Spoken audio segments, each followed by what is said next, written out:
வணக்கம். வணக்கம். பெருமாள் பனையேரி விழுப்புரத்துல வந்திருக்கிறோம்.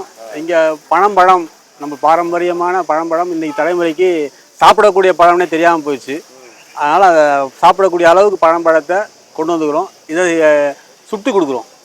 நேரடியாக நீங்கள் சாப்பிடலாம். இது பனம்பழ ஜாம். இது இந்த பனம்பழத்தை வந்து கூழ் எடுத்து அந்த பனம்பழத்தோட இனிப்பு கலந்து நம்ம பனம்பழ ஜாமாக வச்சுருக்கிறோம். இதோட சப்பாத்தியை கலந்து தடவி கொடுக்குறோம். இப்போ இதுக்கு ஒரு போட்டியும் இருக்குது. ஒரு நிமிஷத்தில் ஒரு கொட்டையை நீங்கள் சாப்பிட்டீங்கன்னா 500 ரூபாய்க்கான ஒரு நம்மக்கிட்ட வந்து பொருள் நீங்கள் வாங்கிக்கலாம். இது வந்து கருக்கு கத்தி, பனை மட்டையில் செய்த கத்தி. காய்கறி நறுக்கிறதுக்கும் பழங்கள் நறுக்கிறதுக்கும் காய் நறுக்கிற அளவுக்கு அதில் வாட்டம் இருக்குமா? காய் நறுக்கி பார்த்தீங்கன்னா தெரியும். ஏன்னா இது இன்னைக்கு அப்படின்றதுனால கொஞ்சம் இது அது அழகாக வெட்டும். இதை பார்த்து இந்த கருக்கை பார்த்தா இன்னைக்கு வர கத்திகள் எல்லாமே வந்து உங்களுக்கு அந்த புள்ளியாக வச்சு கொடுக்குறது. இது வந்து முழுக்க சூழல் சார்ந்தது, இயற்கை சார்ந்த இந்த கத்தியை உற்பத்தி பண்ணுறது எந்த விதமான சூழல் கேடுகளும் கிடையாது. இந்த கத்தியினால உங்களுக்கு எந்த விதமான பாதிப்புகளும் உருவாகாது. இது நீ கழுவுனீங்கனாலும் உங்களுக்கு உபயோகப்படுத்தி கழுவி வச்சுக்கலாம் நீங்கள். ஜாமா? ஆமாம். இது எப்படி எத்தனை நாளைக்கு வரும் செய்ய? அதாவது இப்போ வாங்கிட்டு போகிறாங்க. இது இல்லை, அதுக்கு நம்ம இங்கே எதுவும் பதப்படுத்திகள் எதுவும் பயன்படுத்துறது கிடையாது. அதனால் வந்து ஒரு நாள் 2 நாள் வந்து பயன்படுத்திடணும். இது நீண்ட நாள் வச்சு சாப்பிட்றதுக்கான பொருள் கிடையாது. அது கருப்பட்டி வெள்ளை அந்த மாதிரி விஷயங்கள் தான் வந்து நீண்ட நாள் வச்சு சாப்பிட்றது. இந்த ஜாம் வாங்கிட்டு போனோம்னா 2 நாள். ஆமாம், அதுக்கு மேலே. ஆமாம், அதுக்குள்ள சாப்பிட்றணும். அதுக்கு மேலே அதை வச்சு நீங்கள் சவப்பட்டிகளை வச்சு என்னதை பண்ண போகிறீங்க நீங்கள்? வச்சு சாப்பிடுற மாதிரி அந்த மாதிரி பொருள் இல்லை. அதுக்கான வேலையை நாங்கள் பார்க்கல. மறுபடியும் வந்து மறுபடியும் நம்ம அந்த சுழற்சிக்குள்ள போய் மாட்டிக்க தேவையில்லை. இன்னைக்கு சாப்பிடக்கூடிய நேரமும் இன்னைக்கு சாப்பிடக்கூடிய பொறுப்பு இருக்கிறவங்க சாப்பிட்டா போதும்.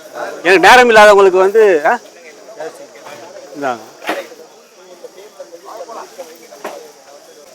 நன்றிண்ணா.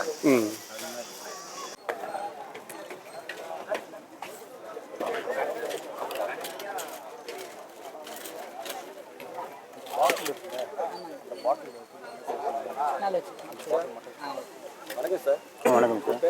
என் பேர் வந்து டாக்டர் விஜய் சார். நாங்கள் இந்திரா மருத்துவக் கல்லூரி மருத்துவமனையிலேருந்து வந்திருக்கோம் சார். இங்கே வந்து இப்போ இந்த மாநாடு இவ்வளோ பெரிய மாநாடு நடக்கிறத வச்சு அதிகமாக வந்து எமர்ஜென்சிக்கு தேவையான முதலுதவிக்கு தேவையான வந்து மருந்து, இப்போ பாம்பு கடி, பூச்சிக்கடி, அதுக்கு தேவையான மருந்து, முதலுதவிக்கு வந்து ஃபஸ்ட் எய்ட் வந்து என்னென்ன பண்ணணுமோ அதுக்கு உண்டான மருந்துகள் எல்லாமே நாங்கள் வந்து வச்சுருக்கோம் சார்.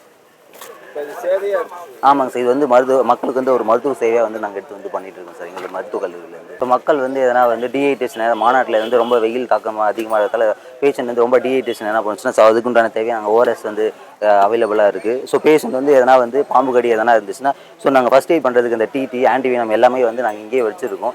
எமர்ஜென்சியாக நாங்கள் என்னென்ன பண்ணுறோமோ ஃபஸ்ட் எய்ட் நாங்கள் பண்ணிவிட்டு டைரெக்டாக நாங்கள் இது பண்ணிவிடுவோம்.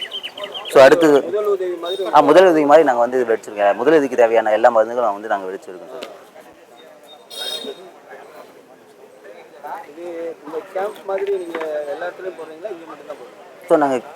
நாங்கள் எல்லா இடத்துலையும் நாங்கள் வந்து மருத்துவ கேம்ப் வந்து எல்லா இடத்துலையும் நாங்கள் போட்டுட்ருக்கோம் சார். ஆமாம் சார். ஆமாம், எங்கள் இந்திரா மருத்துவக் கல்லூரி மூலியமாக நாங்கள் எல்லா இடத்துலையும் வந்து இது போட்டுட்ருக்கோம். ஆமாங்க சார்.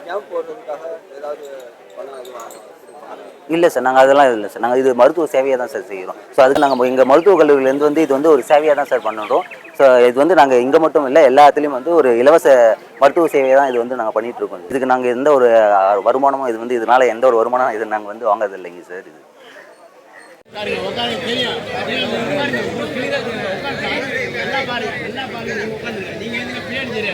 அப்படியே பாருங்க, அண்ணன் கிளீனா வராரு பாருங்க.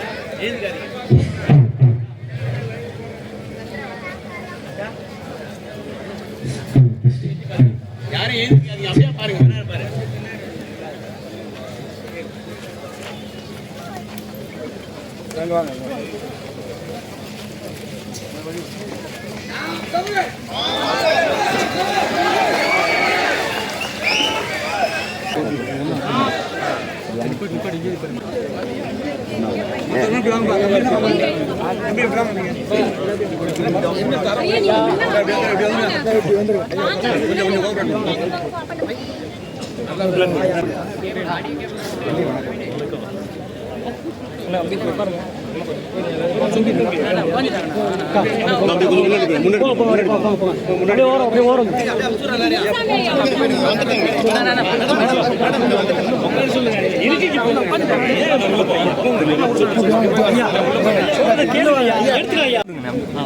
கொஞ்சம் பின்னாடி போயிடுங்க கொஞ்சம்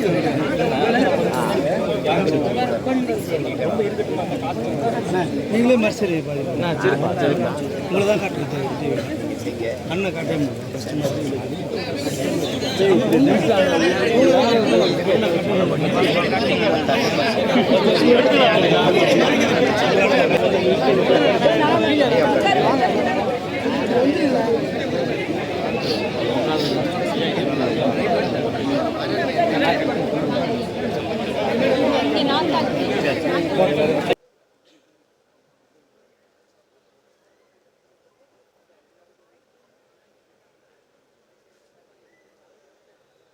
சைதை துரைசாமி அவர்களின் மகன் வெற்றியின் நினைவாக மரக்கன்று நடப்படுகிறது.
கால் பேர்